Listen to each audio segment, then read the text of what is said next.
Okay, on the Crosley 66 TC, this is the second one I've been doing.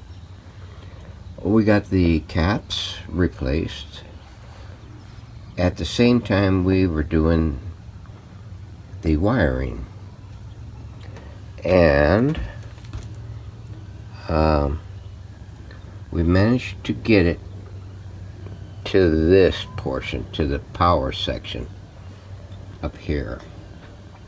We got the pot off on volume, the tone, and the band switch all back in, and are buttoning it up. I've got a couple of connections still to make on that and this back to there, but all the caps that needed to be replaced were replaced.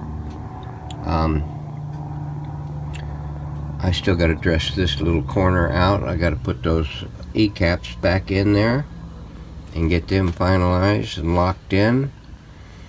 I still got to put the old multi-section cap can back on the chassis, but I got it finishing over there. I won't be able to touch it for a few hours.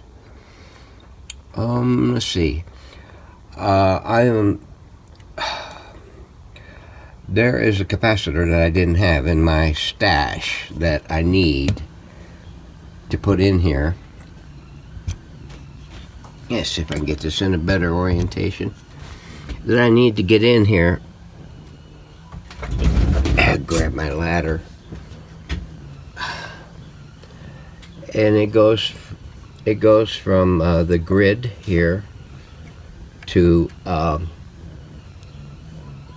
here on this coil. And I ordered it yesterday, so it ain't going to be in here until hopefully sooner than a month of Sundays. I think I wound up having to get that. I think I might have found somebody out of Texas that had one that I could use. Everything else was New York or New Jersey. So, and I need that to go in here so that I'm not hosed up here in the corner here by all the connections to the rectifier socket and the area being taken up by part of that transformer, power transformer. So we're going to hold back on that until we get that part in, and I can work the final connections to this SK7 and get it tied in and get that tied in so that we can work this connection here for the 6-volt secondary winding, the 5-volt second one, and the high voltage, and the connections to here, which are the power taps for the primary.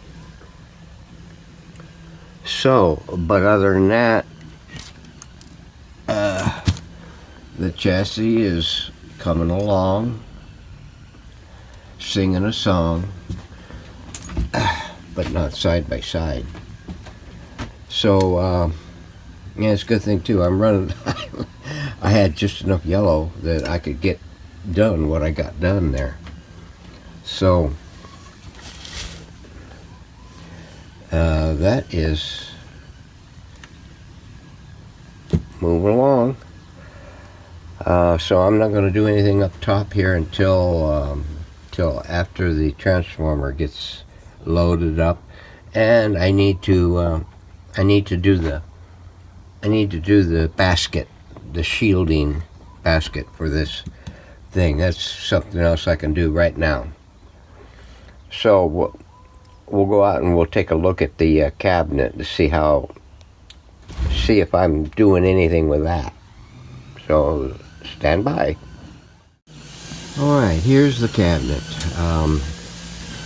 We did go in and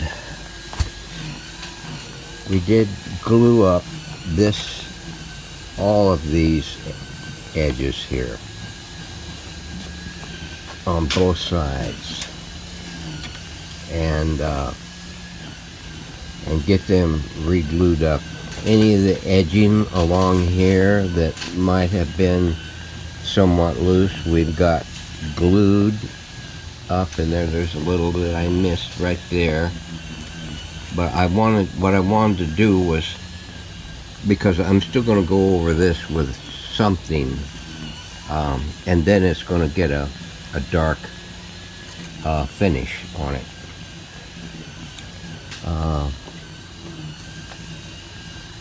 So that way I would not go to sanding this edge and having it pull loose on me and breaking. We managed getting that there pretty much taken care of. I think a light sanding or some sanding to a certain degree without going through the entire thickness, we can shape that back. Now, this here, you can see it's got a kind of hard to see through in the shadows. You can see it's got a gapocystosis there, and both sides are that way. So, and this side is a little loose. So I got to get this closed up at the same time of getting it mashed back and seated against that little angle board on the angle of that thing on both sides. So I got to clamp it down in two directions, but I can use that tight bond in most all places to glue up stuff back for the laminations and stuff. But I can't use it here because it cures up yellow. It's a yellow wood glue. I mean, it's great, and it gives you good bonding power, but it's not good for finish work. I need to goop this down, because if any shows through, then now I got yellow that I got to deal with on it. So I got to get me some Gorilla Glue. Gorilla Glue is great for areas like that because it dries clear and it's transparent. You can't tell it's there. So before I can get this shaped back and clamped up and glued up, I got to get me some Gorilla Glue, and I haven't had any for quite some time because I went to this tight bond. But when I started needing it to do some finish work, well, there you go. So I got to get me some Gorilla Glue, and I meant to get it yesterday, but the car didn't start. The battery was deader than a doornail. I mean, deader than a doornail. It was deader than a neighbor's cat. See, I can use that tight bond in here and everything. I'm trying to get this to a working state to where I can handle it without breaking it, and I can do the other more stressful stuff later when I get this stuff fixed. And so that way, you know, if I grab it, I don't break. If I grab it, I don't break it. I usually try not to grab it in a weak spot, but sometimes I don't think before I jump. So that's it for the cabinet. The base is still waiting. I got the basket that I gotta get in to dip it, and then we'll be off to something else. Oh, I gotta check these dang things out and see.